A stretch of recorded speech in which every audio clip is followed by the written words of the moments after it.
I had completely forgotten about The Chips Are Down. The title of this Arthur episode I didn't recognise. It's the first segment in the 5th episode of the 3rd season, and it didn't ring any bells, but then I started watching it, and I saw that green potato chip.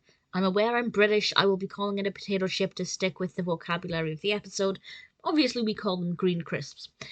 But there's a green potato chip, and Arthur and Buster are doing this pretty, what I found to be really exciting challenge where they're taking all of the potato chips out of a bag and putting them in piles, depending on what they look like. And it sounds really boring, but I actually thought, I kind of want to do that.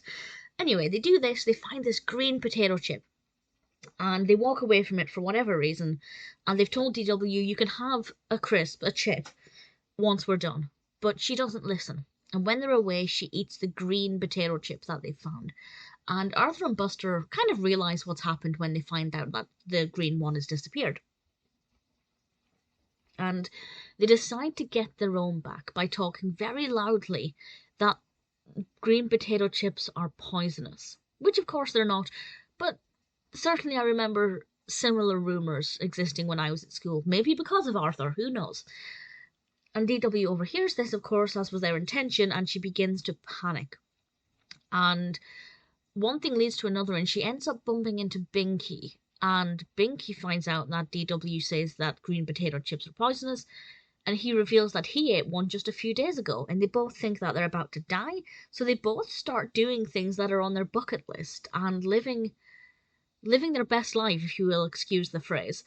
And I thought that that's pretty fabulous on the one hand, because it suggests that you shouldn't wait around to do the things you want to do, especially with Binky. I won't say exactly what happens with Binky, but I found his character to be very admirable, and I thought it was a lovely message about, you know, doing what you want and what makes you happy, but also it's definitely a lesson that green chips are not actually poisonous. And I think their mother, it might have been their father, but one of their parents said, you shouldn't worry alone. If you have this kind of fear, come to me, and we would have, you know, told you that that's nonsense. And that's obviously an important lesson as well for children, to say, if you are worrying, go to your parents. It may not be that bad. Really enjoyed The Chips Are Down. As I said, didn't ring any bells until I saw that green potato chip. It all came flooding back. Definitely a really good episode.